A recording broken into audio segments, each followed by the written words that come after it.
Em meio ao caos político e financeiro, há também diversos perigos encontrados em cada canto do Planalto Central. O coração do Brasil está em alerta. Brasília Periférica. Mais de 3 milhões de habitantes espalhados pelo Cerrado Brasiliense. Ruas se definem em cores, casas, prédios, muros, calçadas, concreto, aço, pessoas, negros, brancos, homens, mulheres, crianças, rua de barro, rua de asfalto, rua de baixo, rua de cima, entre becos e vielas, entre manhã e tarde, onde tudo acontece. Rua, ruas. Ela clama, ela chama, ela grita, ela ama. Ela é dela, barro, asfalto, lá em cima ou lá embaixo. Tem quem sorri. Ontem, hoje, muitos choraram sim. Eu já morei aqui, ali, muito tempo vivi aqui. Quantos vi chegar, quantos vi partir. Eu vou um dia, mas ela vai ficar aqui. Via urbana, minha rua, meu jardim. Rua tem voz, a voz vem da rua. Voz de rua.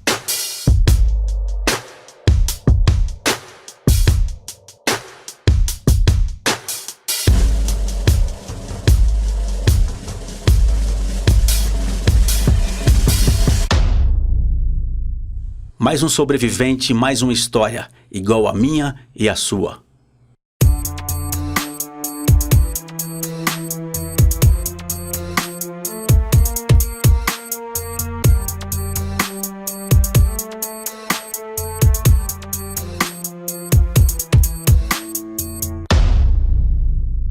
Cara, eu comecei a usar droga 11, 12 anos de idade, comecei fumando cigarro.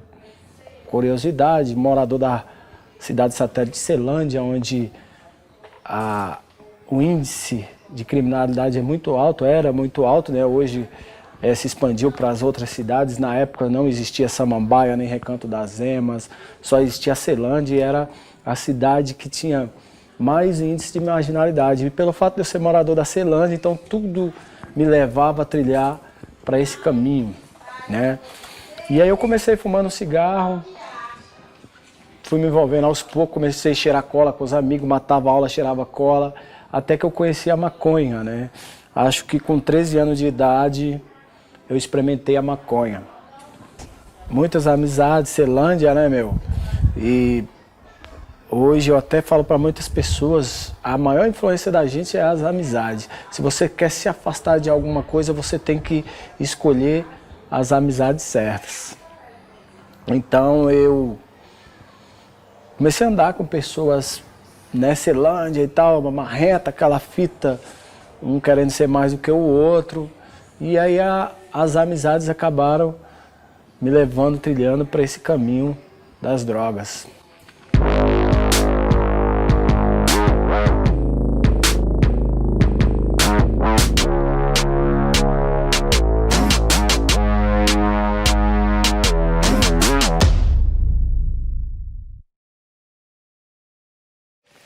Bom, em 1990, eu tinha passado da minha adolescência, chegando na fase adulta.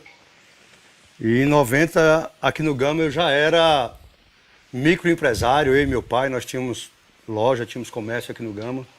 Mas eu já era um cara envolvido com o tráfico, já era envolvido com o uso de droga, já estava meio que envolvido no crime de uma forma que era um envolvimento em ascensão, porque em 1990 eu já estava sendo um cara conhecedor de que o tráfico dava dinheiro. E tanto usava quanto vendia cocaína no intuito de ganhar dinheiro.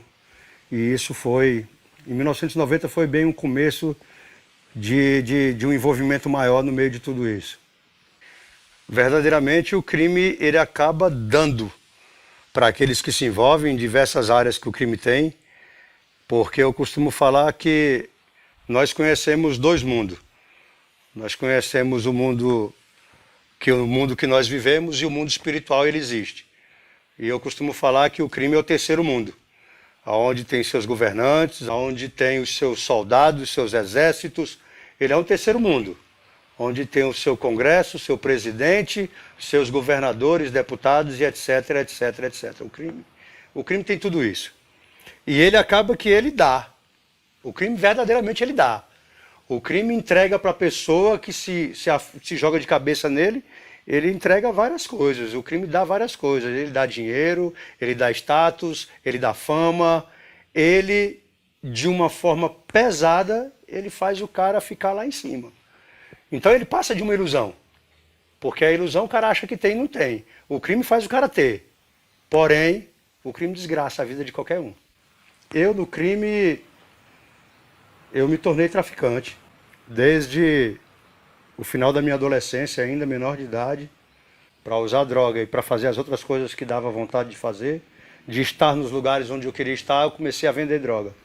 De acordo com que os anos foram passando, o envolvimento com o crime ele foi aumentando, o conhecimento da droga foi aumentando e o dinheiro foi começando a aparecer na minha vida através do tráfico de uma forma maior cada vez mais. Então o tráfico virou a minha vida. Eu virei traficante mesmo e me joguei no tráfico e de repente o cara perde o amor próprio e perde o amor ao próximo. Não existe isso não.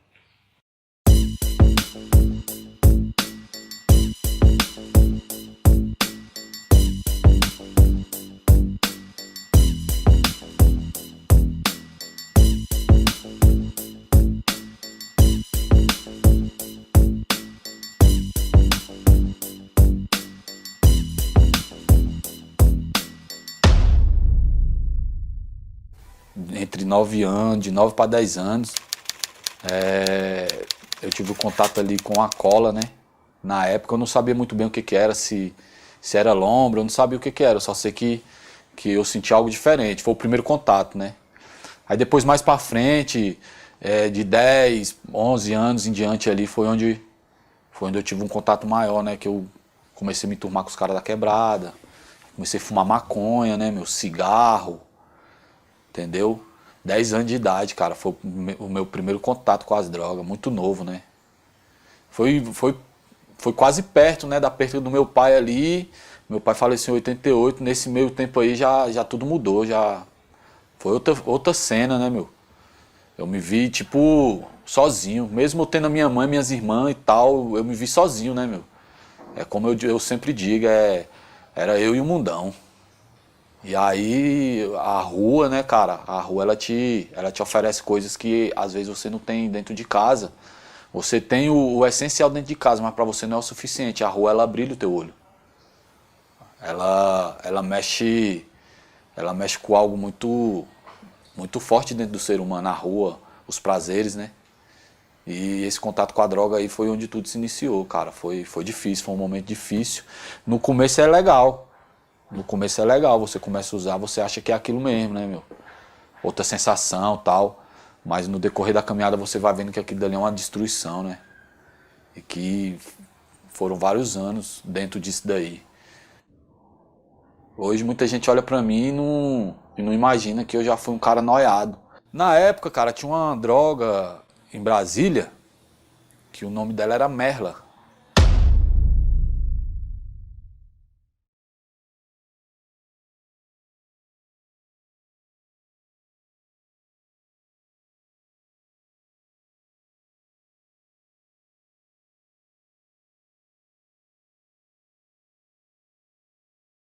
E quem fumava essa droga, na quebrada era intitulado de noia, noiado. Noiado porque fumava essa droga.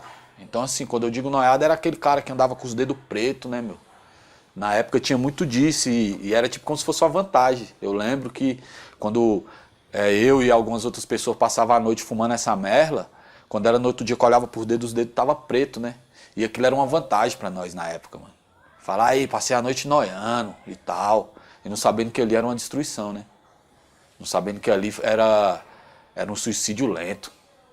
Um suicídio lento, cara. Você vai se matando com as suas próprias mãos. Você entendeu? E a merla é uma droga, hoje eu assimilo ela parecida com o crack. O crack a potência dele é maior. Porque eu vejo que na época, mesmo quando eu fumava, quando eu era noiado,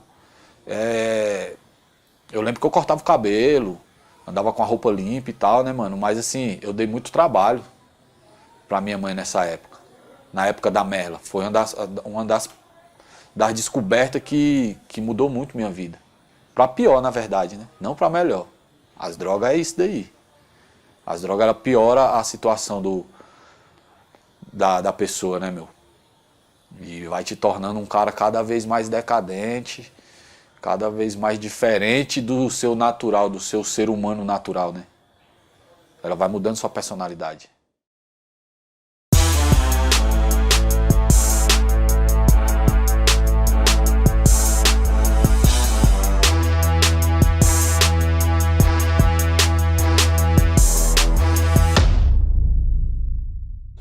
As drogas, fui vítima também das drogas. A gente começa ali no cigarro, né? Depois você já quer fumar uma maconha, depois já quer um lança, já quer... Até já cheirar cola, já cheirei, porque aquele tempo lá que tinha mais era cola, né? Hoje em dia não, já tem outras drogas, né?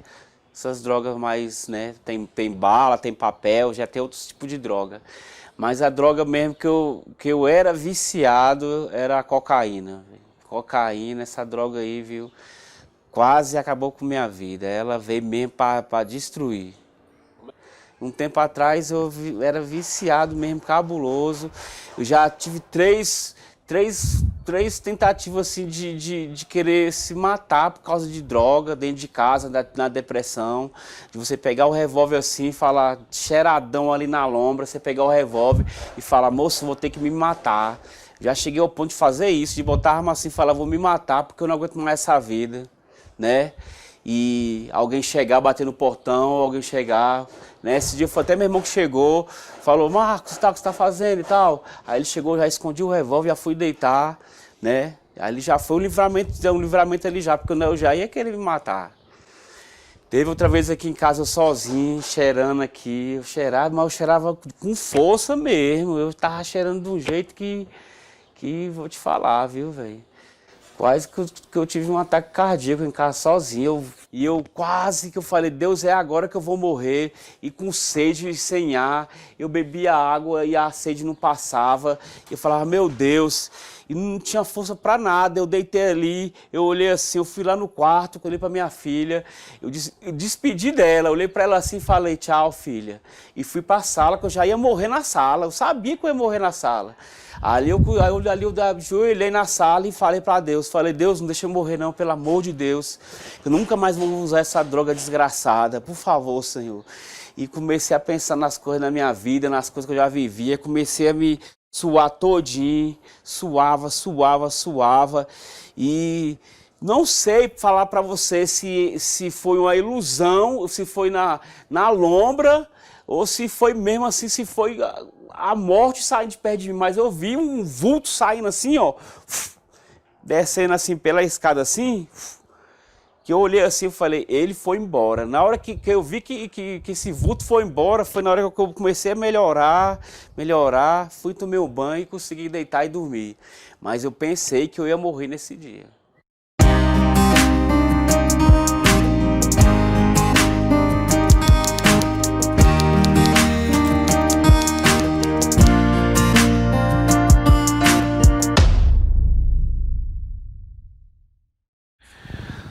Então eu já vi meu pai chorar várias vezes. Uma das vezes que eu lembro que marcou para mim, ele com a mão encostada no muro, chorando, levantava a outra para o céu e falava, oh meu Deus, tanto que eu pedi um filho homem, e um filho só que eu tenho me dá esse trabalho todo. Né? E aquele dia eu vi meu pai chorando, me deu uma tristeza muito grande no meu coração. Mais uma vez eu prometi para mim mesmo que eu não iria mais usar droga, mas no outro dia, 2 dias depois, voltava a usar novamente. Em meio a essas promessas, né, que eu iria parar de usar drogas e tal, teve uma vez que eu empenhorei uma máquina de furar do meu pai, essas furadeiras. Fui na boca, empenhorei a máquina, falei, pai, eu empenhorei ali na boca. Falei a real pra ele, eu já estava no nível assim que todo mundo já sabia da minha caminhada com droga, já estava declarado um viciado. E aí ele me deu o dinheiro para mim ir à boca buscar essa furadeira. Chegando lá, o dono da boca não estava. E aí eu saí, encontrei um parceiro que estava fumando um, acabei colando com ele, fumamos um. Acabou que eu peguei esse dinheiro, voltei lá, o cara não estava, fumando outra boca, comprei uma droga, acabei gastando R$5, subi lá pro setor veredas, enfim, me envolvi lá, fumei, usei, no final da noite eu vim embora para casa, sem a máquina, sem o dinheiro. E naquela noite, no meio do mato, entre a vila e essa quadra, eu vindo para casa e preocupado porque o meu pai já tinha brigado muito comigo. E aí eu olhei para o céu e fiz uma promessa mais uma vez, só que dessa vez eu fiz olhando para o céu. Prometi, falei, Deus, se eu chegar em casa e meu pai não brigar comigo essa noite, eu prometo que eu nunca mais eu uso droga. E se eu usar droga, o Senhor pode me cegar. Fiz essa promessa olhando para o céu. E naquela noite eu cheguei em casa, meu pai levantou, olhou para mim, não falou nada. E do jeito que eu pedi para Deus e tal, meu pai não comentou nada. No outro dia meu pai não falou nada. E aí eu tinha uma cachorrinha que eu gostava muito. E essa cachorrinha começou, eu chamava ela, ela vinha pro meu lado, batia a cabeça na minha perna, batia a cabeça na parede, e eu sem entender. E aí foi indo, ela foi piorando. E aí eu descobri que ela estava ficando cega. Né, meu? E passasse uns dias, ela ficou cega, morreu doente.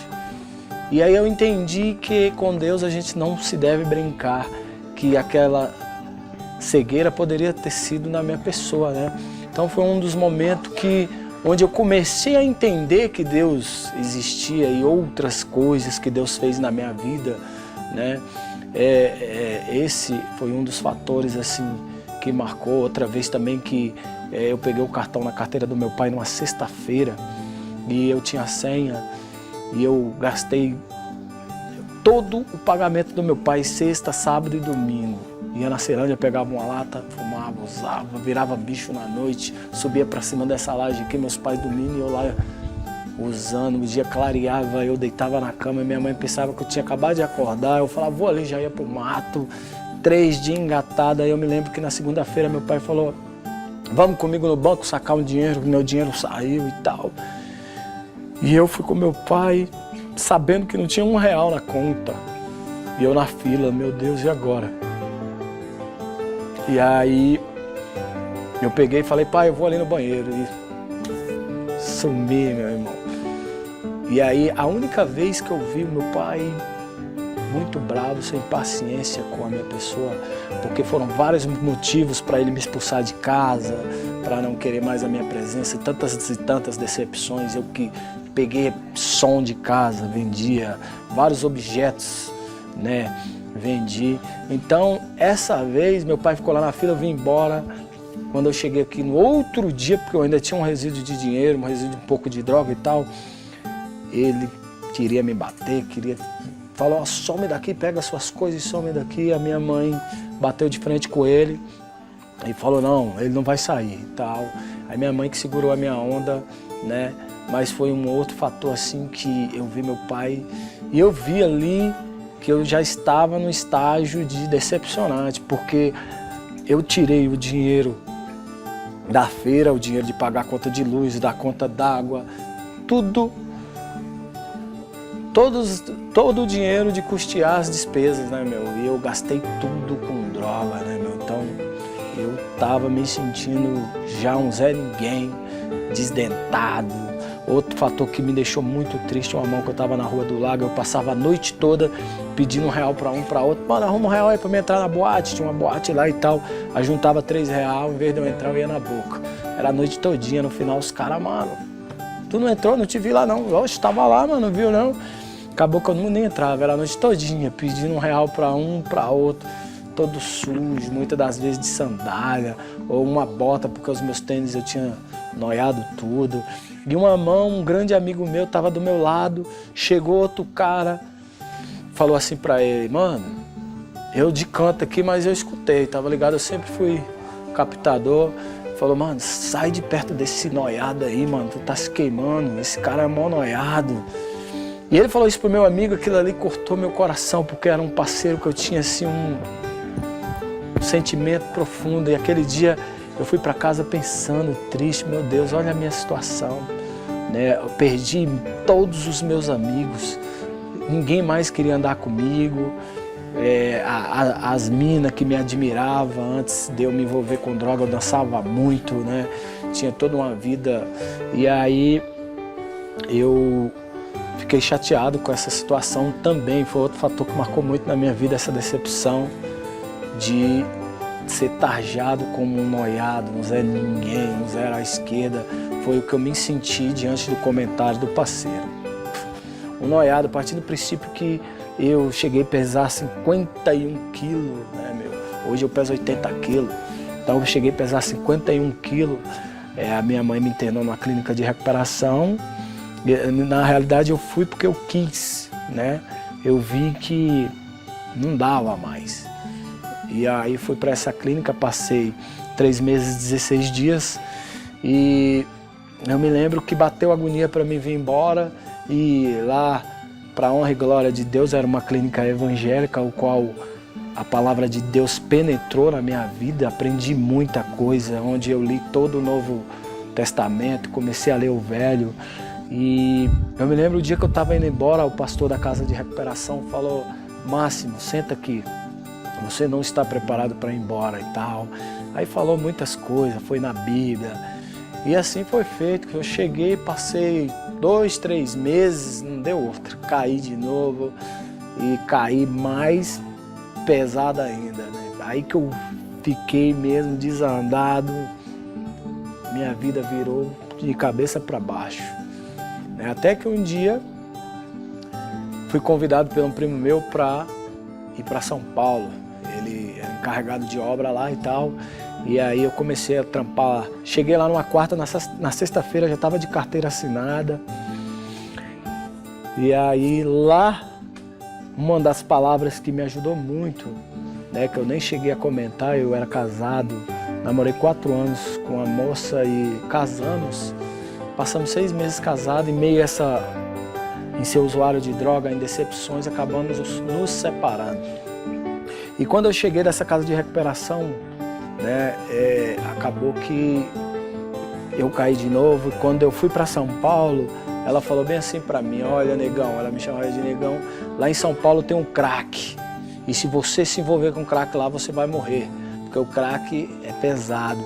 E isso serviu de alimento para mim não experimentar esse crack. Mas mesmo assim, quando eu cheguei em São Paulo, eu resolvi experimentar esse crack.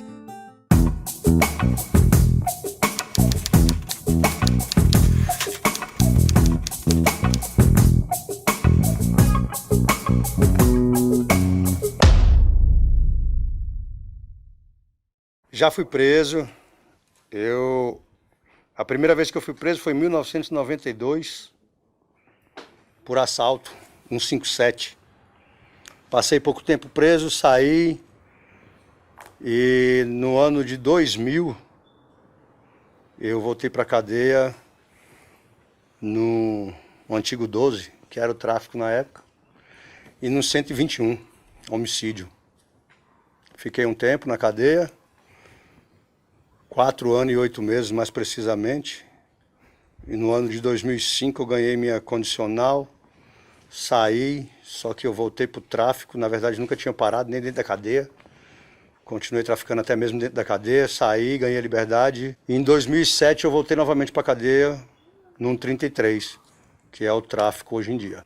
Ao todo eu fiquei 13 anos, 5 meses e 15 dias na cadeia, deixando de lado a época de 92, porque em 92 eu fui beneficiado, saí em 93, então nem conto. Mas de 2000 para cá foram 13 anos, 5 meses e 15 dias. A cadeia, ela é um pedacinho do inferno. Cara, eu vou falar, a cadeia não regenera ninguém, a cadeia não muda ninguém, a cadeia não faz ninguém se recuperar, mas de forma nenhuma. E eu, por mais que eu cheguei a aprontar algumas coisas dentro da cadeia, eu procurei dentro da cadeia fazer de alguma forma que eu me adiantasse. O que é isso, se adiantar dentro da cadeia? Eu procurava ter uma forma ali de eu sobreviver de uma forma melhor, de poder comer melhor, de poder dormir melhor, de poder ter um lugar melhor para minha família chegar e tirar a visita, porque lá tudo é pago. Dentro da cadeia, se você quiser ter um banco para tua família sentar no dia da visita, tu tem que pagar um monte de dinheiro num pedaço de 1 metro de banco. porque lá nada é de graça. Se você quer uma cama para dormir, você vai pagar um absurdo de dinheiro, porque a superlotação em Brasília é muito grande e uma cama é muito caro. Você está entendendo? Então eu procurei sempre me adiantar. E uma das coisas que eu procurava me adiantar, eu sempre procurei correr atrás de uma classificação. O que é que significa essa classificação? A classificação dentro da cadeia, o cara vai trabalhar, ele vai fazer algum tipo de trabalho, ou ele vai para uma cantina, ou ele vai pagar a comida, vai pagar a xepa, ou ele vai fazer faxina nos pavilhões, você está entendendo? Vai pagar o café da manhã, ele vai estender roupa, alguma coisa nesse sentido, onde tem trabalhos dentro da cadeia que permite que o cara seja classificado. Isso aí vai remir. 3 dias trabalhado, o cara ganha um dia a menos na pena. E eu, graças a Deus, eu sempre consegui trabalhar. Eu sou vítima dos meus próprios atos. Eu não tenho ninguém que seja culpado por tudo aquilo que eu fiz no meu passado. Os meus pais sempre procuraram me dar tudo do bom e do melhor.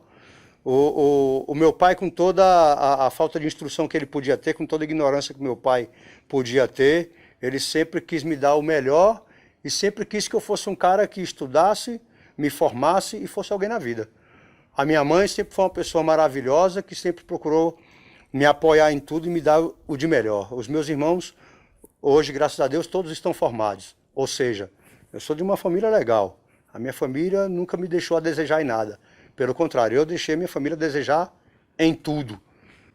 A ilusão me fez achar um monte de coisa, viver no achismo e querer tudo aquilo que não era meu.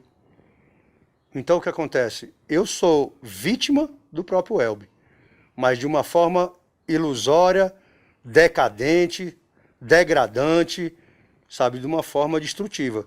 Eu não destruí só a mim mesmo, eu destruí um monte de gente, um monte de vida.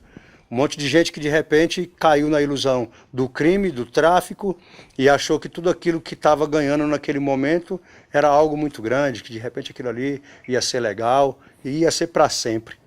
Só que o para sempre sempre acaba. E o crime, ele não vai levar ninguém para lugar nenhum. Ele tem uma certeza plena. Ou você vai para a cadeia, ou você vai morrer. Graças a Deus eu fui para a cadeia. E Deus me tirou. Eu não morri. Mas eu perdi uma porrada de amigo.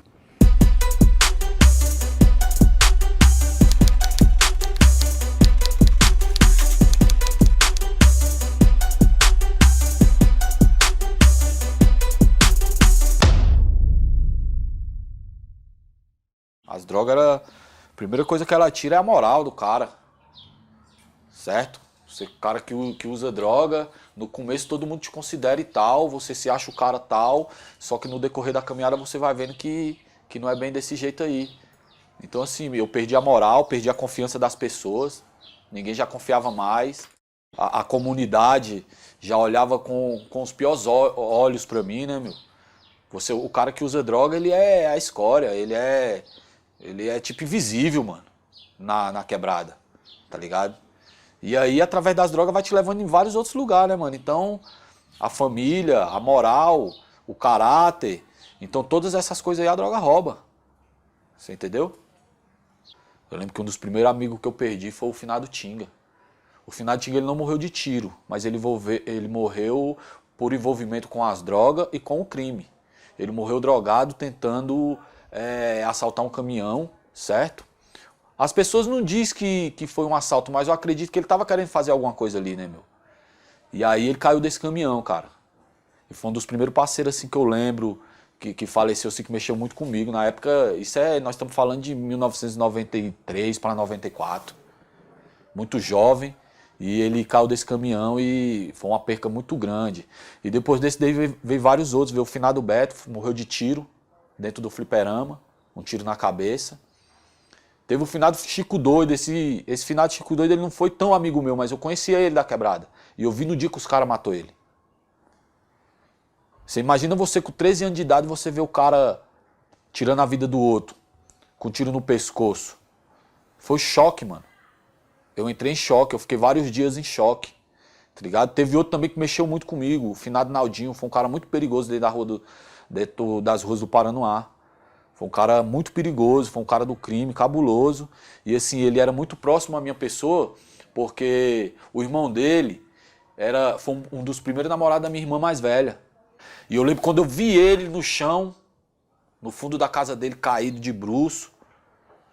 Eu fiquei vários dias sem conseguir dormir, eu fiquei vários dias assustado com aquela cena, né, meu? Aquilo não me saiu da cabeça. Eu lembro como se fosse hoje, essa situação. Teve o finado Careca, o finado Hambúrguer, certo? O finado Barata. Então, assim, cara, eu perdi muitos caras no crime da rua, meu, por envolvimento direto e indiretamente com as drogas e com o crime. Foram muitas pessoas, o finado Renato. O finado Renato era amigão, cara. Todos esses citados, cara, foram caras que eu vivi muito próximo deles. Mas o finado Careca, o finado Hambúrguer foi um dos moleques que mais fez falta, tá ligado? Na época não tinha essa cultura e esse lazer, não tinha. Isso que tá acontecendo hoje, por exemplo, aqui não tinha. Não existia isso para envolver as pessoas, ao ponto das pessoas poderem passar a história delas pra frente. Eu lembro que na minha época, cara, era o crime, as drogas e era isso aí que tinha. Não tinha outro meio. Para quem é da periferia, para quem é criado numa área periférica, meu, o que está mais próximo dele é isso daí. Então não tinha, eu não lembro de ter alguma coisa assim para me envolver ao ponto de eu não ir para esse outro lado aí. Essa cultura, esse envolvimento, lazer, não tinha tipo, por exemplo, cursos profissionalizantes, não tinha... Eu lembro que eu até fiz um curso na ASP, que era na W3 Sul. Eu fiz um curso de serigrafia na época. Hoje eu não sei nada disso, porque eu não sei se o decorrer do tempo fez com que eu esquecesse, eu não sei se foi o uso de muita droga que fez com que eu esquecesse do que eu aprendi, mas hoje eu não sei mais fazer o que eu fiz lá há anos atrás. Mas eu fiz esse curso. Mas não tinha a cultura, não existia essa cultura para envolver os jovens da periferia.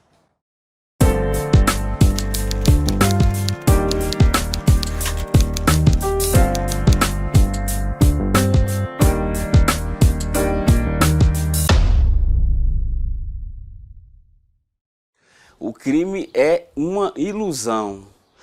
O cara for pensar bem, o cara que for... Eu converso com eu tenho um filho de 16 anos e ele estava começando a querer entrar para essa vida. Eu conversei com ele e dei a ideia real mesmo para ele. Falei, se você quiser entrar, você vai entrar, mas você sabe que você vai morrer ou você vai ser preso.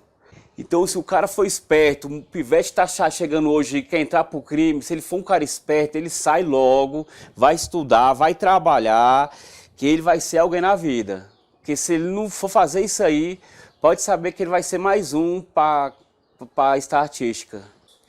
Perdi vários amigos, os caras que eu perdi só foi percas assim que tem cara assim que você considera mais que seu próprio irmão, né? Porque você cresce com ele, anda com ele, vai pro colégio com ele. E nessa eu perdi vários, viu? Teve uma época de 97 a 99, era todo mês. Janeiro eu ia pro cemitério, fevereiro eu ia, março eu ia, abril eu ia. Eu só tava esperando chegar a minha vez, que não tinha como não. Todo mês era uma morte de alguém. Você entrou no crime, você já pode saber que você já arrumou problema. Com polícia, com bandido, com tudo. Porque o crime já traz inveja, o crime traz decepção, já traz orgulho, já traz dinheiro fácil, aí já começa os problemas, mulher. Uma hora a casa cai, não tem caô. E o que você faz aqui você paga. Se você acha que você tá ali, que você vai roubar ali, que você vai roubar um pai de família ali, que você vai ganhar um malote ali, que você vai pegar o dinheiro, você vai pegar esse dinheiro, vai gastar, vai luxar, você pode fazer isso, mas você vai ter que pagar de uma forma ou de outra, entendeu? Ou você pode ser preso, ou pode acontecer alguma coisa. Não existe crime perfeito, uma hora é descoberto. Essa vida do crime aí é cadeia ou morte, não tem caô.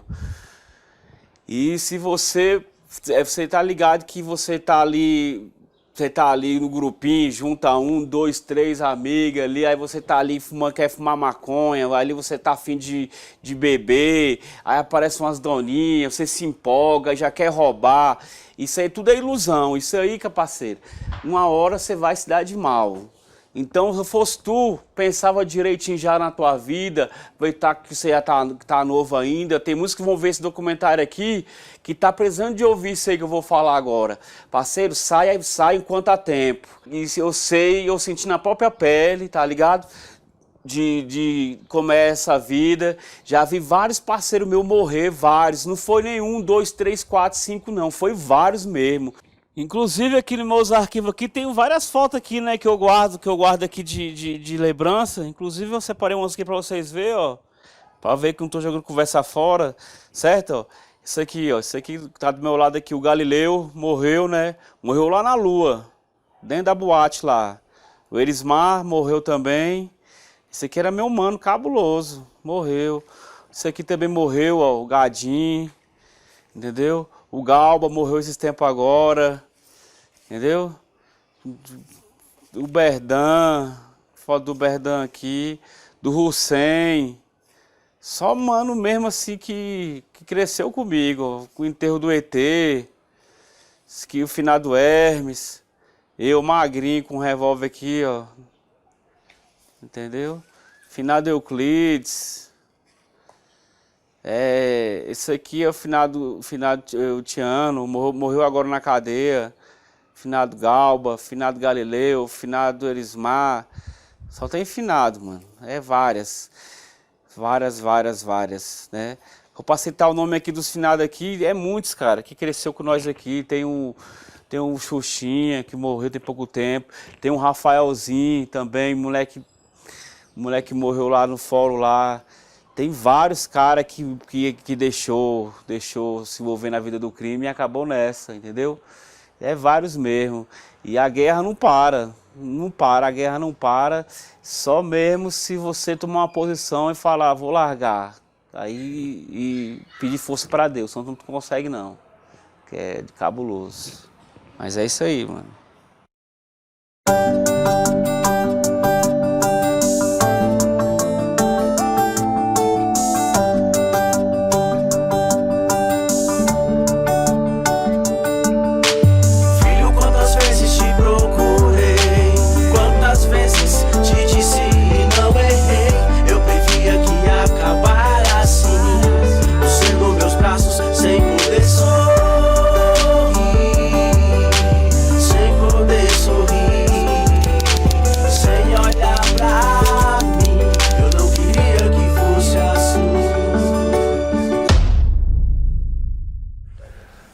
Outra das coisas que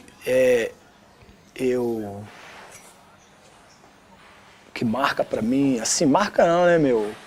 Que eu tenho até orgulho de falar, em ter tido a oportunidade de chegar pra minha mãe, né, e pedir desculpa pra ela em vida, porque muita gente aí conhece uma música do Facção Central, a qual ele relata na música, ele pede desculpa à mãe pelos problemas que ele fez ela sofrer, e acabou que na própria música a mãe dele morre de desgosto, né? Morre de desgosto procurando ele na rua e tal. E eu vivi isso aí. Minha mãe muitas das vezes saía na rua me procurando, meu pai de bicicleta, né? Então minha mãe sofreu muito, e hoje eu tive a oportunidade que muitos não tiveram em pedir desculpa para minha mãe, ela em vida, né? E só de eu saber que eu não vou ver minha mãe no caixão com semblante triste, porque muitas das vezes, quando uma mãe morre com um filho drogado, ela morre decepcionada. E quando ela morre decepcionada, você pode ter certeza que ela vai estar no caixão com um semblante triste, porque até na hora da morte, ela estava decepcionada com um filho. E graças a Deus, isso aí minha mãe não vai levar pro caixão. Até me emociono, né, meu, porque é uma felicidade que eu tenho muito grande, eu gosto muito dos meus pais. Mas enfim, né, meu, graças a Deus hoje eu tô aí, firmão, só orgulho para meus coroa, né, aquele mesmo Zé Ninguém, que andava descalço, deixava o tênis na boca.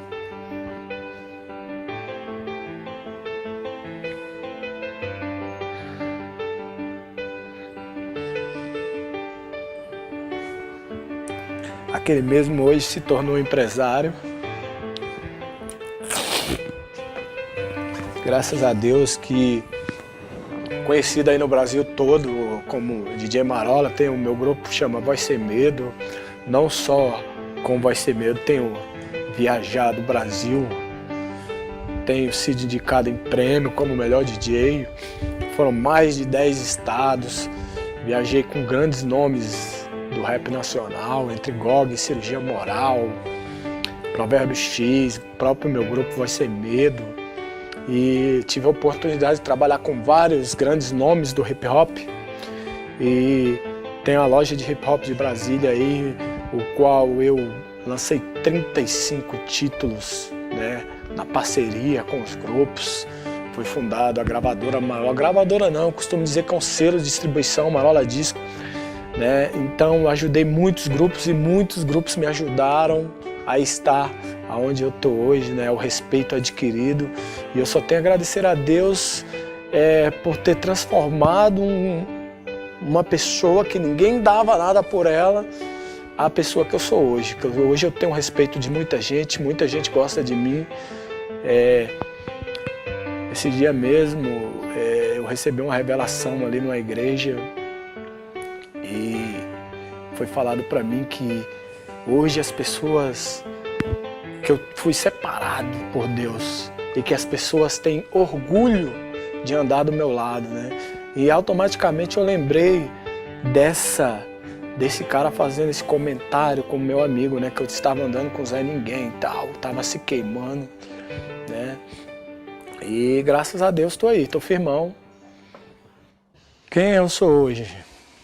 Máximo José da Silva, um cara que se sente super abençoado por tantas e tantas maravilhas que Deus tem feito na minha vida, né? Hoje, empresário, né? Instrumento usado por Deus, porque através da minha pessoa tenho abençoado vários grupos de rap. Eu, como na linha de frente de alguns eventos, Deus me colocou nesta posição.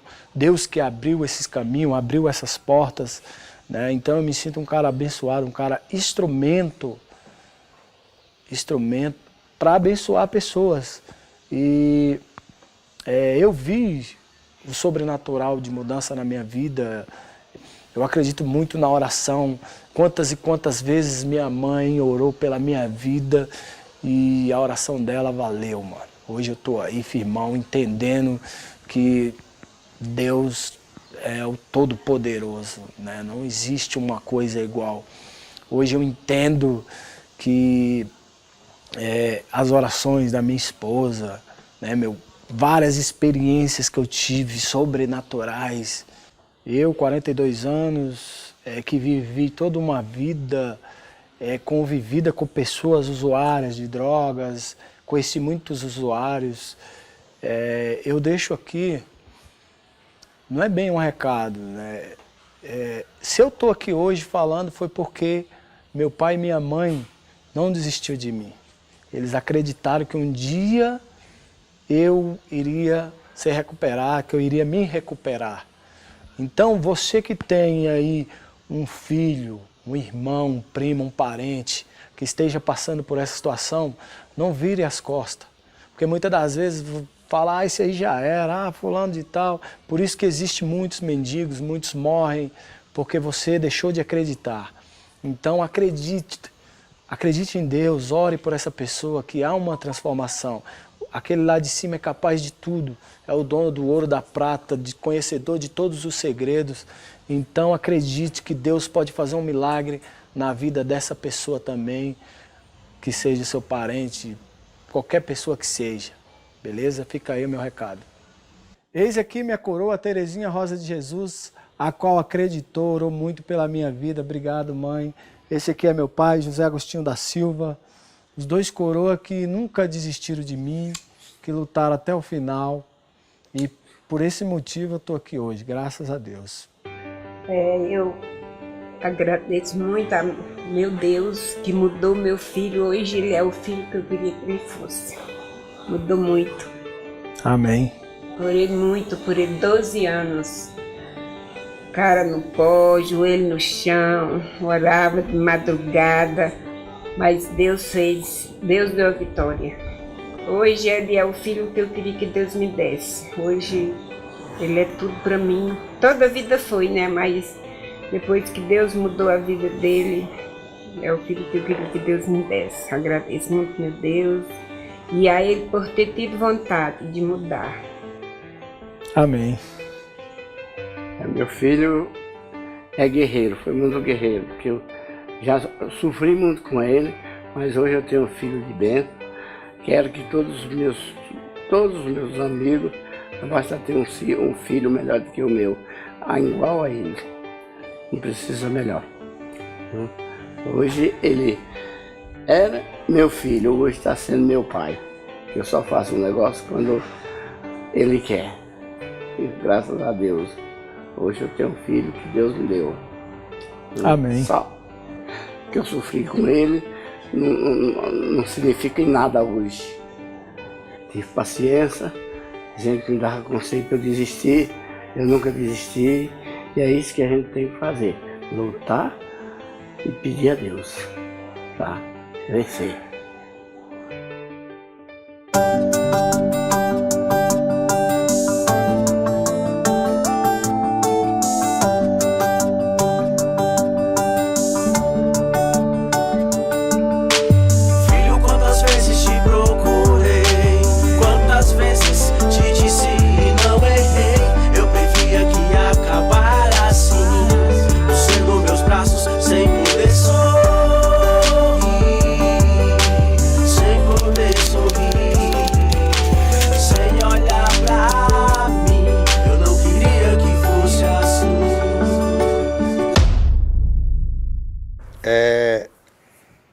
É meio dolorido falar do preço e do peso que trouxe cada decisão errada que eu tomei.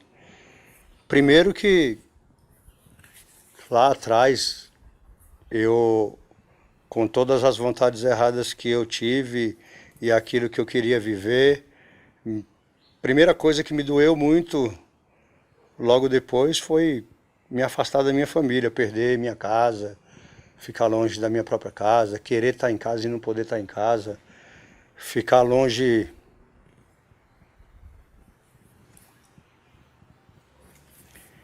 da minha mãe,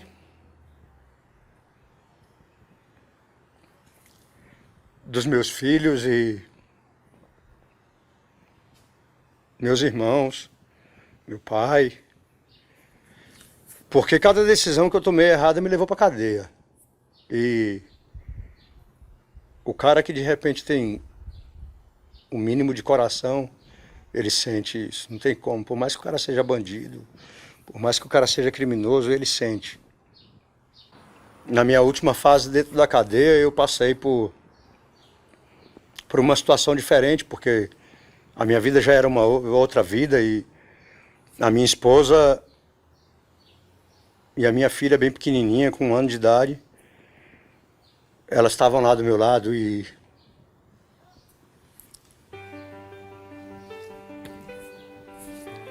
era bem difícil ver elas atravessando aquele portão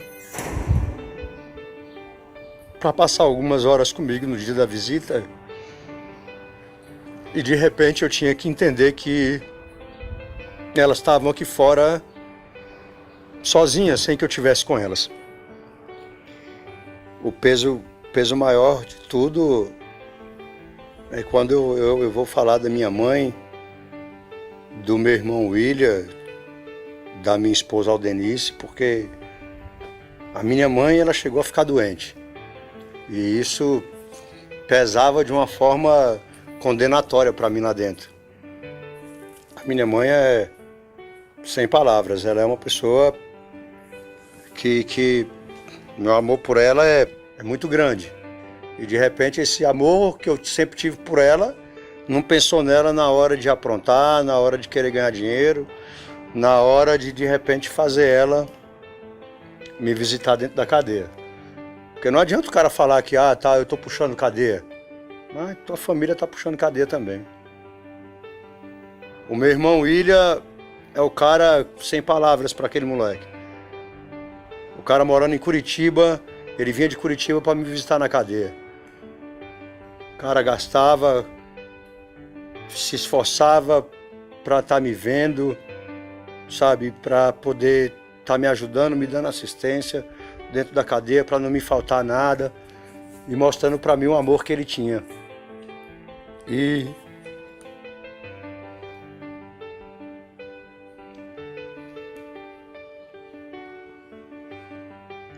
ele sempre foi um cara que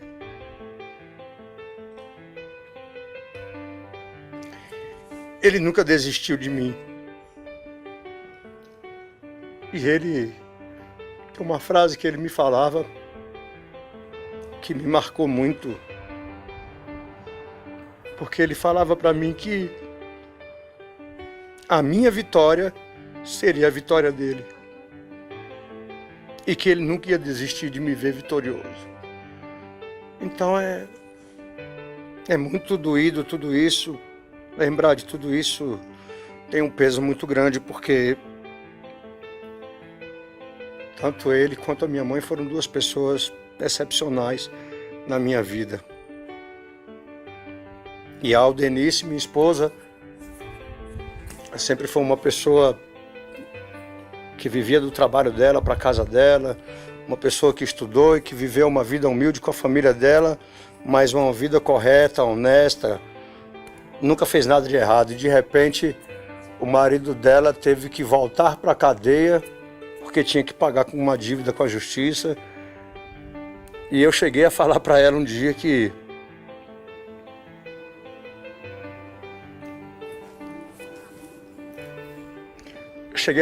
que eu não queria que ela fosse me visitar, que ela não precisava ir. Mas ela falou para mim que estaria do meu lado durante todo o tempo que fosse necessário. Em 2014 eu passei por uma situação complicada lá no CPP, eu estava no semiaberto, em Brasília, e de repente eu tive uma situação que eu tinha que resolver, tive um problema e eu foragi. Eu foragi para poder resolver esse problema. 2 dias depois eu resolvi o problema, mas eu fiquei foragido.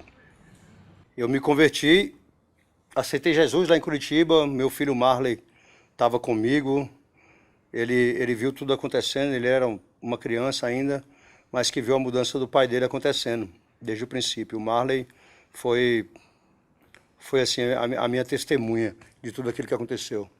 Logo em seguida eu fiquei alguns dias em Curitiba ainda, fiquei 15 dias em Curitiba, voltei.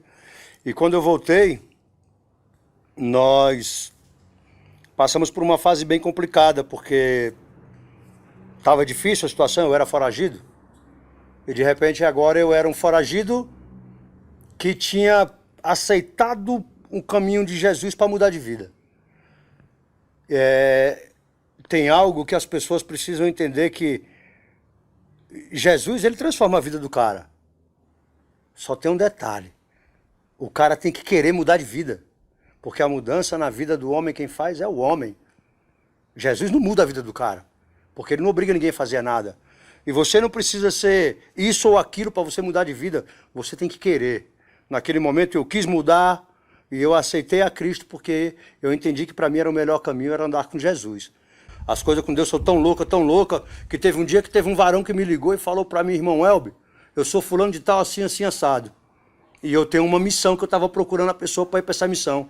E Deus me falou que é você. Você não me conhece, mas eu sou fulano de tal e tal e tal. Eu tenho uma missão da parte de Deus. Tu aceita? Eu falei: amém, irmão. Se é da parte de Deus, eu aceito. Ele: pois é, você vai para tal lugar, assim, assim, assado, você tem que viajar para tal estado, fazer tal coisa, assim, assim, assim. Eu falei: amém, irmão, posso comprar tua passagem? Pode. E de repente, sem pensar no impulso, eu falei que ele podia comprar minha passagem. E de repente, meu irmão, a passagem era de avião. E aí, como é que o foragido ia subir num avião, meu irmão? E a minha mulher falou para mim: nossa, a minha mulher mostrou a fé dela para mim aquele dia. Porque ela falou: tu não tem fé em Deus? Não é Deus que está mandando tu ir para uma missão? Então Deus está te fazendo um missionário. E se Deus está mandando, tu está temendo a quê? Pode ir embora. Tu vai fazer o check-in, vai montar no avião, vai cumprir tua missão com sucesso, para a glória de Deus e vai voltar em paz. Aquele dia eu levei uma pancada da minha esposa, porque a fé dela estava maior do que a minha. E realmente assim aconteceu. Eu montei no avião e não foi só para um lugar não, eu fui para tal lugar, para outro estado. Cumpri a missão e voltei em paz. Depois eu viajei de carro, de ônibus, de avião, para vários lugares e Deus conduziu tudo. Fui trabalhar numa igreja em células, onde a gente fez vários discípulos. E vários discípulos a gente foi trabalhando, aprendendo a viver com Deus e fazendo aqueles jovens a andarem com Deus também. Foi uma experiência muito bacana. Só que de repente, foi chegando o fim do ano de 2015, a gente estava fazendo alguns eventos de rap gospel e o último evento estava marcado. Estava tudo pronto para o dia 13 de novembro.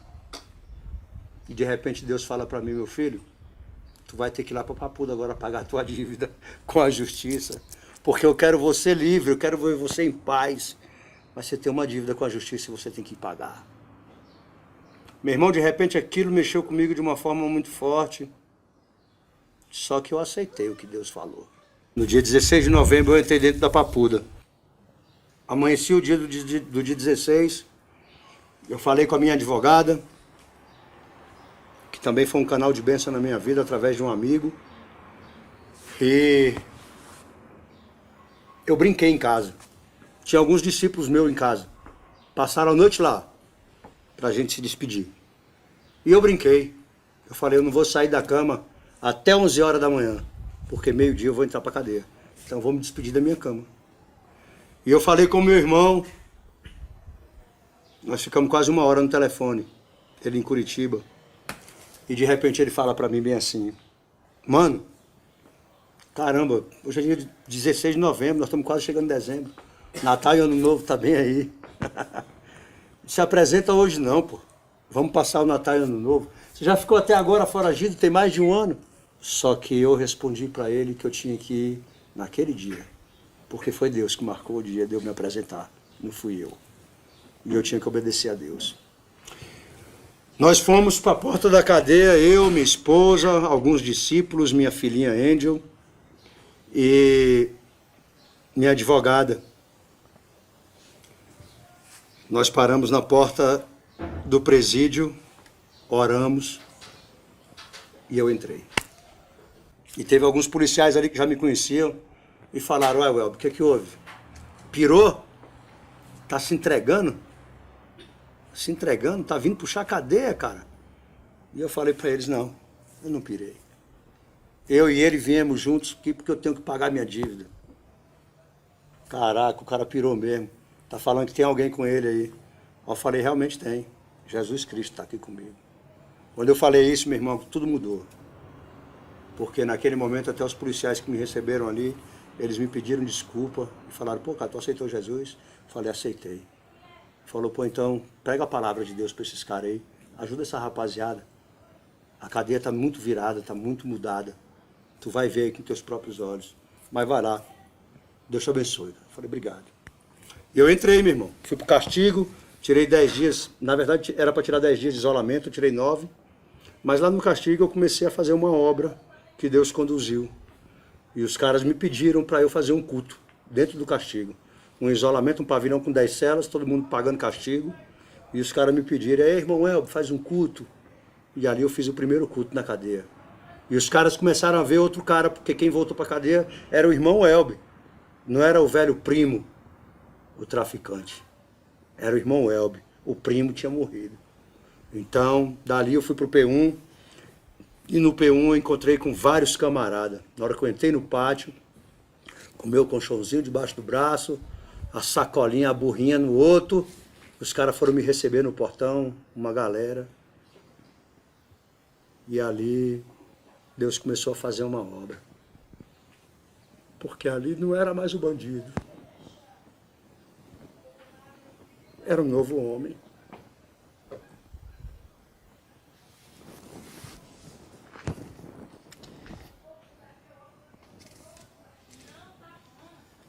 E daquele momento em diante foi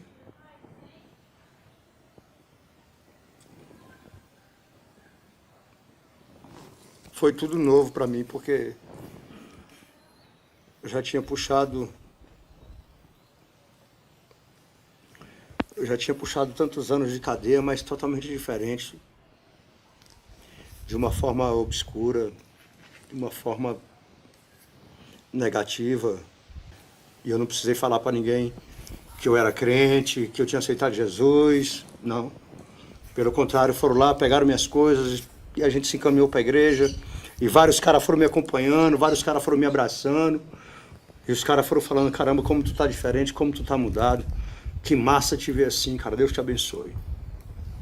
Eu não precisei falar para ninguém que eu tinha aceitado Jesus, porque eles estavam vendo. Não tinha nada a ver com aquele velho primo que puxou tanta cadeia com eles, na vida louca, na bagaceira. E ali eu comecei a fazer tudo aquilo que Deus direcionou para fazer. E eu fiquei 1 ano e 7 meses na cadeia. Voltei para lá para pagar minha dívida e fiquei 1 ano e 7 meses. Minha família ficou ao meu lado. Deus não deixou faltar nada para minha família, nem para mim lá dentro. E no dia que Deus determinou que era o dia de eu sair, da mesma forma que Ele me levou no dia 16 de novembro de 2015, no dia 27 de junho de 2017, Ele me trouxe de volta para casa. Eu ganhei a minha liberdade. E para a glória de Deus, hoje eu estou vivendo de verdade. Estou em paz, estou em casa, com a minha família, com minha esposa, com a minha filha. Estou bem com os meus filhos, estou em paz com meus pais, com os meus irmãos, trabalhando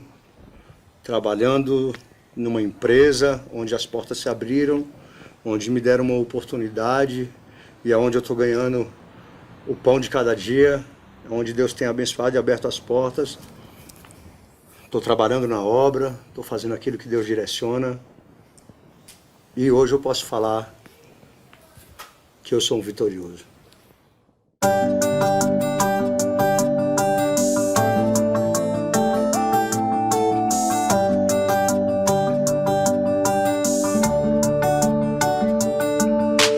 Filho, quantas vezes te procurei, quantas vezes te disse e não errei. Eu previa que ia acabar assim, você nos meus braços sem poder sorrir, sem poder sorrir, sem olhar pra mim. Eu não queria que fosse assim. Em 1998 eu fiquei sabendo que ia ser pai. Aí então deu um estalo na minha mente, tá ligado? Eu não mudei imediato. Só que eu já comecei a olhar a vida de outro ângulo, né, meu? Já comecei a ver a vida de outra forma. Falei, uma criança, vou ser pai. Eu drogado, vivia na rua, não tinha um lugar certo pra morar na época. Morava em vários lugares. Ficava, né? Morava não, ficava, passava a noite, às vezes só pra dormir. Então não tinha um lugar fixo pra tomar um banho, pra comer e tal. Então ali eu comecei a ver, eu falei, agora, o que eu vou fazer da vida agora, né, mano? Vou ser pai e tal. Começou aí, minha mudança começou aí. Só que a minha mudança maior mesmo, cara, foi quando eu fui convidado aí a uma igreja evangélica, né? Eu digo que a minha mudança não partiu só de mim. A minha mudança foi um plano de Deus. Não tem como eu falar da minha mudança se eu não falar de Jesus, se eu não falar da igreja, se eu não falar dessa transformação aí que não veio de mim, veio de Deus. Então a minha mudança veio de Jesus, cara. Recebi um convite para ir para a igreja, através da minha ex-cunhada na época. Ela se converteu e nós morávamos no mesmo lote. E ela sempre me convidava e eu sempre resistindo a esse convite, né, cara? Eu não queria ir de jeito nenhum. Eu não entendi o que era ser crente, eu não entendia o que era ser cristão, essas paradas, mas ela me chamava para isso. Eu não quero frisar aqui isso, mas eu quero frisar, eu precisei ir para a igreja, eu precisei de Jesus para mudar minha vida. Eu vivia 24/48, drogado, na rua, então assim, não tinha outra coisa que pudesse me frear a não ser esse convite que eu recebi. Então minha mudança começou a partir daí, cara, a partir do dia que eu fui para a igreja e depois que eu fui para a igreja, tudo começou a ir para outro rumo, tá ligado? A minha mudança veio daí. Foram vários anos, quase 18 anos da minha vida, quase 18 anos usando droga, quase 18 anos, vivendo, né, meu, nos seus desejos, nas suas vontades, do jeito que a rua manda. Você acha que é fácil o cara largar isso aí? Renunciar às drogas, muitas vezes renunciar a um dinheiro fácil, muitas vezes renunciar à curtição. O cara jovem quer curtir, quer zoar. Então assim, foi bem difícil, cara. Foi difícil pra caramba largar as drogas. Não foi da noite pro dia, foi algo muito intenso. Eu tive algumas recaídas no início. Eu fui pra igreja em 2002. E eu lembro que eu fiquei 8 meses sem usar nada. Fiquei 8 meses limpão. E aí, num determinado dia, aconteceu uma parada comigo e eu acabei voltando de novo. E aí aquele que eu não tinha usado naqueles 8 meses, meu, eu quis usar naquele dia que eu voltei ali, sabe? E a intensidade foi bem maior. Foi um dos momentos também muito difíceis da minha vida. Foi quando eu tinha parado de usar droga e voltei. A recaída, né? A recaída é algo muito, muito difícil para você conseguir se reestruturar de novo. Você passou 8 meses sem usar droga. Se você ficou 8 meses, cara, eu acredito que você fica 1 ano. Eu acredito que você fica 2. Eu acredito que você fica o tempo que você quiser ficar. Porque quem manda nessa hora é você, cara. Ninguém te obriga. Essa decisão tem que partir de você. Então, eu tive que querer mudar. Eu tive que querer pagar esse preço. Eu tive que querer renunciar. Eu tive que querer me afastar da rua. Eu tive que querer me afastar dos parceiros errados. Eu tive que querer me afastar das drogas. Foi fácil? Foi não, cara. Tinha dia que era difícil ficar dentro de casa. Tinha dia que era quase que impossível não querer usar droga. Porque eu falo pra você, cara, eu andei no meio do crime, no meio dos criminosos, perdi vários amigos no crime, dei muito sofrimento pra minha família. Minha esposa na época sofreu demais. Meu filho, nos primeiros anos de vida dele, presenciou muita coisa errada da minha parte, certo? Mas eu tive que querer mudar de vida, cara, e não foi fácil renunciar a isso tudo. Foi difícil, foi anos tentando mudar de vida. Hoje eu tô aqui, graças a Deus, firmão, vivão. Muitos parceiros não teve essa oportunidade. Muitos caras que andou lado a lado comigo, que a gente fez várias paradas junto, usou drogas junto. Hoje esses caras não tá mais aqui. E já são 12 anos, mano. Então, cada dia pra mim é uma vitória. Longe das drogas. Eu conto os dias. Cada dia, cara, eu acordo e obrigado, Senhor, por eu não precisar acordar agora e fumar um baseado. Obrigado, Senhor, por não chegar uma quarta-feira, quinta-feira e eu querer cheirar pó. Obrigado, Senhor, por eu chegar 6 horas do trampo e trancar o portão e ficar dentro de casa curtindo uma tela. Obrigado, né, meu? Agradeço por essa mudança que eu tive. E eu acredito também que muitas pessoas, como a minha mãe hoje, se você chegar a perguntar pra ela, você vai ver que só de você tocar no assunto ela vai chorar, cara. Porque ela olha pro filho dela hoje e fala assim, graças a Deus meu filho não usa droga. Graças a Deus hoje eu sento na mesa, tomo café com meu filho. Graças a Deus hoje eu sento com meu filho aqui e converso com ele abertamente. Hoje eu entendo ele muito mais. Você entendeu? Então assim, foi válida a mudança. E tem sido válida. E eu acredito que se eu tô aqui hoje, cara, foi justamente por conta dessa mudança lá. Senão eu não estaria aqui hoje. Falando essas coisas pra vocês que tá do outro lado aí, que vai ouvir, certo? Eu digo pra você, cara. A oportunidade, às vezes, ela é única. E se você deixar a oportunidade passar, já era. Graças a Deus, hoje eu sou um cara, eu vou dizer, abençoado, né, meu? Hoje eu tenho 2 filhos maravilhosos, né, meu? Tenho o Vitor aí que vai fazer 19 anos. Eu tenho o Vinícius de 2 anos, certo? Hoje eu tenho a minha casa própria, tá ligado? Hoje eu trabalho em um local, cara, que eu nunca imaginei trabalhar, certo? Hoje eu faço coisas que eu nunca imaginei fazer. Hoje eu sou rapper, né, mano? Hoje eu faço um trabalho de vamos dizer, de resgate através da música. Hoje sou conhecido como Mano D Regenerado. Então assim, pra mim isso não tem dinheiro e não tem nada que pague, né, meu? Hoje essa mudança é tão maravilhosa e linda que até o nome Deus muda, né, cara? Não é vulgo, cara. Não é um vulgo. É um nome que Deus dá. Você tá ligado? E antigamente, nas ruas do Paranoá, era conhecido como Raimundinho, né? Raimundinho e tal. Hoje, as pessoas me conhecem como Mano D, regenerado.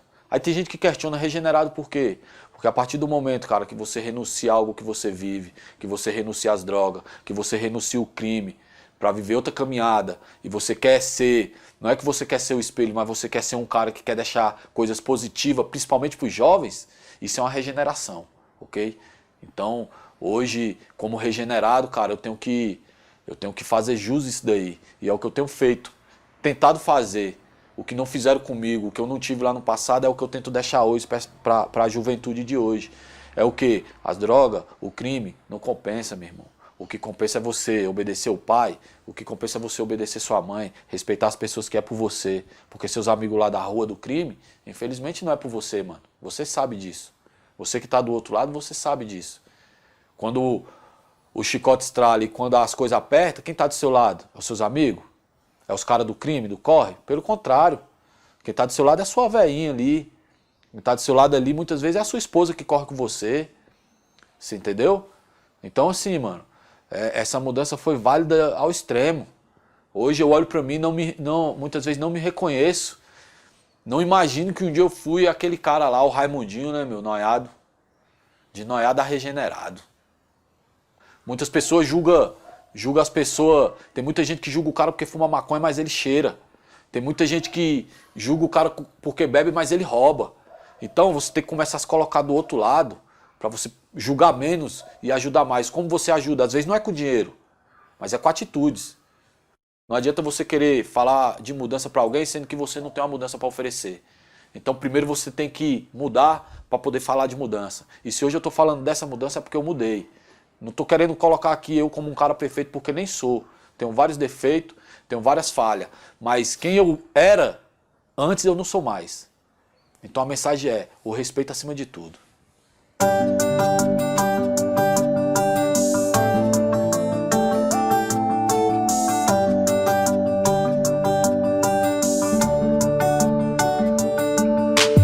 Filho, quantas vezes te procurei, quantas vezes te disse e não errei. Eu previa que ia acabar assim, você nos meus braços sem poder sorrir, sem poder sorrir, sem olhar pra mim. Eu não queria que fosse assim. Perdi, no primeiro ano da cadeia, já perdi minha mulher, minha esposa já me largou, minha primeira esposa, já me deixou de lado. Que dali eu corroía por dentro de mim uma dor muito ruim, porque, né, as únicas pessoas que me visitavam era ela e minha mãe. E minha mãe, coitada, minha mãe já de idade, tendo que passar pelas humilhações de tirar a roupa em frente às polícias para poder ser revistada, para poder entrar naquele lugar, para poder me ver em 15 dias. Isso aí é muito humilhante. Você fala que gosta da sua mãe, que ama a sua mãe e quer ir ver ela nessa situação, tendo que ver você, para te ver, tem que passar por isso, ser revistada, tem que abaixar, tirar a roupa, abaixar, para poder entrar, para te ver dentro de um presídio. Isso aí, você fala que gosta da tua mãe, cara, isso aí é terrível, velho. Já vi cara ficar doido lá dentro, já vi cara enlouquecer, não foi um nem dois não. Já vi cara se suicidar, eu já vi cara morrer lá, que a televisão não mostra isso, entendeu? Mas o que mais acontece é cara morrer lá dentro de depressão, de doença. E não é fácil você viver ali dentro daquele lugar ali, entendeu? Você lembrar das coisas que você já passou, você dormir com frio, você sentir fome, mas você que ainda não passou por isso, nem queira passar, porque é muito triste para você e muito humilhante para sua família. Eu estava já sofrendo demais, com droga, com guerra, com inimigo. eu andava assustado, muita coisa ruim acontecendo. E eu sabia que uma hora ou outra eu ia morrer, dando desgosto para minha família, dando desgosto para tudo. E eu falei, meu irmão, eu tenho que mudar de vida. E foi eu descendo aqui na 202, aqui na comercialzinha ali, funcionava uma locadora na época, uma locadora que a gente locava vídeo, né? Que hoje em dia nem existe mais isso, né, de locadora. E ali funcionava um culto, tava tendo um culto. E eu passei lá, eu falei, vou ficar aqui. Aquela palavra foi tão forte, Deus falou comigo sobre vaidade, que tudo era vaidade, entendeu? Porque eu nunca tinha ouvido falar sobre essas coisas. Quando eu ouvi que dali, entrou no meu coração como uma flecha, que eu saí daquele culto ali chorando. Quando acabou, eu saí chorando. E o pastor foi, conversou comigo, me abraçou e tal. Aí eu falei para ele que ia voltar no outro dia. E realmente eu voltei. E fiquei pensando nisso tudo que aconteceu e eu vi que realmente Deus ele tinha um plano na minha vida. E de lá para cá eu comecei a mudar, eu comecei a buscar a Deus, comecei a ir para a igreja, comecei a levar as pessoas para a igreja, falar do amor dele. E Deus foi me abençoando, de uma forma tão tremenda que muitas pessoas viram meu testemunho, viram minha mudança e começou a me seguir, a vir junto comigo para a igreja. Deus me abençoou, eu gravei um CD eu fui o primeiro grupo a gravar um CD aqui na Santa Maria, um CD de rap, FDO, Filhos da Obediência. O primeiro grupo que gravou um CD aqui nessa cidade que foi a gente, para honra e glória do nome de Jesus. Deus ele é fiel e ele quer fazer você uma pessoa livre. Hoje minha alegria é sair com minha família, com meus filhos, com minha filha, de andar com ela. Hoje eu não preciso estar andando em frevo, não preciso mais nada. O meu negócio é pegar minha filha no colégio, buscar ela. Isso para mim que é alegria, é estar com minha família, estar com as pessoas que gostam de mim realmente, pessoas que são de Deus, porque as pessoas que não são de Deus, que te oferecem coisa errada, que tá ali querendo te dar 50 gramas para tu vender de droga, te oferecendo um bagulho errado, esse bicho, ele não é teu camarada, parceiro. Ele tá te afundando no crime e você vai se dar de mal lá na frente, porque isso aí é a realidade, essa é a realidade. E eu tenho que falar isso para tu, porque isso aí não existe. Você tem que procurar o caminho certo. Dê valor à sua família, dê valor aos teus filhos, às pessoas que te amam de verdade, entendeu? Porque senão, parceiro, é só desilusão. Os canas vão vir na tua casa atrás de tu vai rodar, tu vai passar no jornal. Eu fui pra Papuda, fui lá pro Calabouço, fiquei sozinho no Cartigo, passei o Natal de 2007, 2008, sozinho dentro de uma cela, trancado no Cartigo, lá no Calabouço, sozinho, eu vendo os fogos de artifício lá em São Sebastião. Eu comecei a chorar, chorava sozinho, falava, meu Deus, o que eu estou fazendo aqui? Era para mim estar lá em casa com minha família, num banquetezão, comendo, bebendo à vontade, comendo coisas boas. Agora eu estou aqui com fome, eu tive que pegar minha xepa, comer a metade dela, porque a janta lá eles pagam 4 horas da tarde. Aí eu peguei a metade dela, comi 4 horas, a outra metade eu guardei à noite, para quando chegasse a viradura eu comer, senão eu ia ficar com a barriga vazia. Isso é vida? Isso não é vida não, parceiro. Enquanto há vida, há tempo de se arrepender. Todo erro tem um preço. O preço das decisões, às vezes, é maior do que nós, mas nunca será maior do que nossa fé. A todo homem foi dado uma vez nascer e uma vez morrer. Cabe a cada um de nós administrar o que nos foi emprestado. O fôlego de vida. Filho, quantas vezes te procurei, quantas vezes te disse e não errei. Eu previa que ia acabar assim, você nos meus braços sem poder sorrir, sem poder sorrir, sem olhar pra mim. Eu não queria que fosse assim.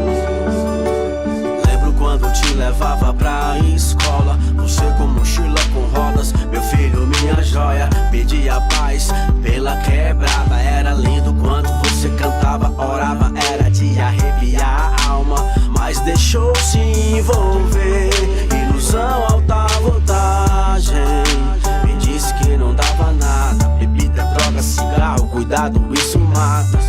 Eu te avisei,